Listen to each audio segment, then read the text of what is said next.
बघा TCSला रिसेंटली विचारलेला प्रश्न आहे, कोणत्या एक्झामचा आहे मला माहिती नाही.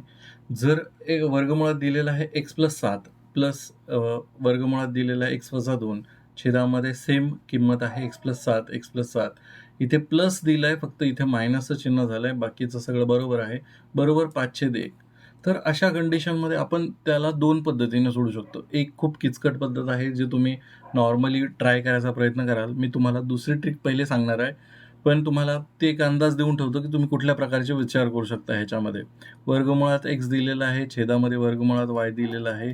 तर अशा कंडिशनमध्ये आणि बरोबर दिलेलं असेल a/b असा काहीतरी असेल, तर आपण काय करतो नॉर्मल केसमध्ये दोन्ही बाजूला वर्ग करून घेतो आणि मग सोडवतो.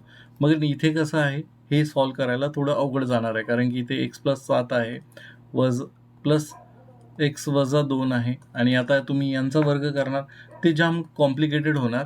तर त्याला एक दुसरा थिअरम आहे, रूल आहे असं म्हणू शकता तुम्ही. तर ते रूल आपण इथे वापरणार आहोत. तर रूल काय आहे, पहिले मी रूल सांगतो आणि त्याच्यानंतर तो रूल इथे लावून बघूया. समजा तुमच्याकडे एखादी संख्या दिलेली आहे a+b, छेदामध्ये दिलेलं आहे सेम a-b, बरोबर दिलं असेल c-d किंवा x-y लिहू आपण. इथे x छेदामध्ये y. तर काय करायचं बघा, डाव्या बाजूला म्हणजे LHS आणि RHS हे दोन्ही समान आहे असं म्हणणं आहे त्यांचं. इक्वल टू टाकलंय म्हणजे काय, बरोबरचं चिन्ह टाकलंय म्हणजे या दोन साईड बरोबर आहेत. म्हणजे डावी बाजू बरोबर उजवी बाजू. आता डावी बाजूला काय करायचं, हा जो छेद आहे ह्याच्यावरती लक्ष ठेवा. हा छेद मी पहिले अंश लिहून घेतो a+b. हा छेद मी वरच्या साईडला अधिक करतो. वरच्या साईडला छेद मी पूर्णच्या पूर्ण बेरजेमध्ये टाकतो. पूर्णच्या पूर्ण बेरजेमध्ये टाकतो म्हणजे a-b. ठीक आहे. हा छेद मी जशाला तसा वरती अंशात नेला, बेरीज केली त्याची. छेदाला आता अंशाला काय करत आहे, मी फक्त खाली घेऊन येत आहे a+b.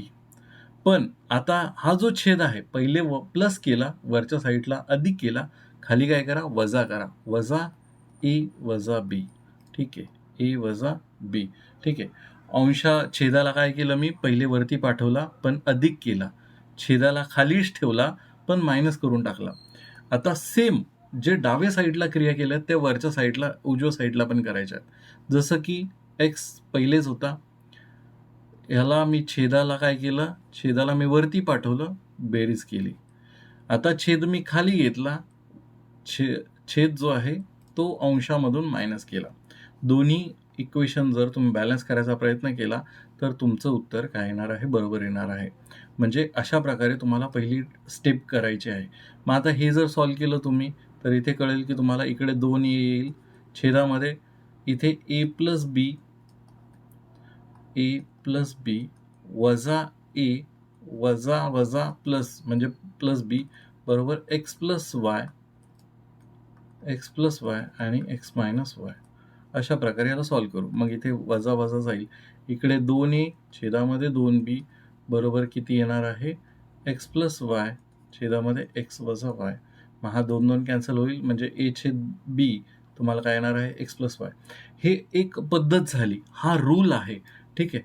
हाच नियम तुम्हाला इथे वापरायचा आहे आणि त्याने तुमचं गणित लवकर सुटेल. आता तुम्ही जे काही केलंय त्याची परत एकदा प्रॅक्टिस करूया ह्या गणितासाठी. ठीक आहे. अंशाचा काय करायचं आहे तुम्ही, इथे बघा अंश किती आहे, x+7 प्लस x-2. आता त्याला मी छेदाला वरती घेतो आणि तो बेरजेमध्ये ठेवतो. x+7 वजा x-2.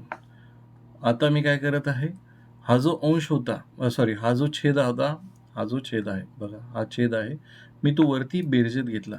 आता हा अंश मी खाली घेईल, म्हणजे ही संख्या जो अंश आहे हा जशाला तसा मी पहिले लिहून घेतो, x+7 वर्गमुळामध्ये प्लस वर्गमुळामध्ये x-2. आता मी काय करणार आहे, छेद वजा करणार आहे. इथे प्लस केला, इथे वजा करेल. वजा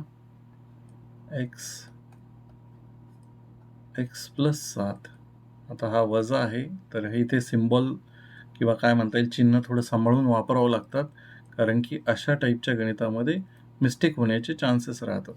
आता बघा, इथे बघा, हा x-2 आणि हा x-2 कॅन्सल होईल. इथे x+7 दोनदा आलेले आहे, म्हणजे मी इथे डायरेक्ट लिहू शकतो x+7. छेदामध्ये आता जर तुम्ही हा ब्रॅकेट उघडाल तर इथे वजाचं चिन्ह लागेल. ठीक आहे, हा कंस उघडल्यानंतर हा वजाचं चिन्ह ह्याला लागेल आणि ह्या वजाच्या चिन्हाने ह्याला गुणल्यानंतर हा अधिकचं चिन्ह होईल. मग आता इथे कटणार कोणता आहे? हा x+7 आणि x+7 कटतील. इथे परत दोनदा x-2 येईल. दोनदा x-2 येईल. आता हे 2 कॅन्सल होईल.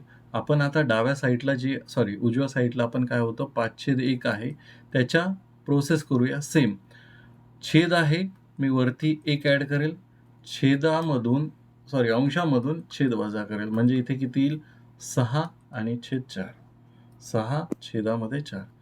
मग आता बघा इथे किती आलं? x+7 छेदामध्ये x-2.